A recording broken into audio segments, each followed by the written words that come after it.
We absolutely feel abandoned and left alone. It was just neglected. They were never part of the conversation. Ontarians with kids under 5 in daycare say the province's new PCR testing strategy puts working parents in a no-win situation. A petition demanding the restoration of COVID testing in daycare settings has garnered over 7,500 signatures in less than a week. My child she's a pandemic baby. In her whole life, she has had, I believe, 11 COVID tests. That's because under the previous guidelines, any cough or sniffle warranted a test, which Chelsea Rowe says happens often with young kids in daycare. But now, under the new rules, she can't even get tested anymore. Every time this happens, our entire family can't leave our condo for 5 days. When so much of the conversation revolves around keeping the economy going through this wave, you're making it impossible for thousands upon thousands of workers to actually do their jobs.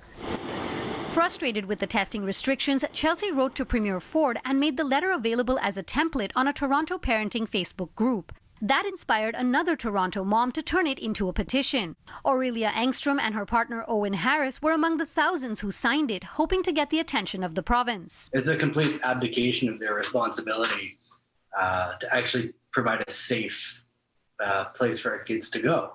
I am asking for some level of respect and consideration for these children who are under 5, and they are the only ones right now who cannot be vaccinated. The new rules may also have a disproportionate effect on working women. U of T professor Sarah Kaplan says it's been well documented that earlier waves of the pandemic led to women being forced from the workforce in larger numbers, as they're often the primary caregivers for children, and they've only just caught back up. Not knowing whether your child was going to be able to be in care or not on any day of the week has created a tremendous amount of uncertainty, which has led many people to just withdraw their children from care services. So what I worry about is, just as women's employment was sort of catching up, this new thing comes along and it could lead more people to just drop out permanently because they say, look, this is just too hard, this back and forth managing my career, and then this new uncertainty comes up. It's just too stressful. So I worry that this is going to be yet another blow to the long-term career prospects for women. Now, we asked the Ontario government whether they're considering revising the PCR testing strategy for daycare settings, but did not receive a response by airtime.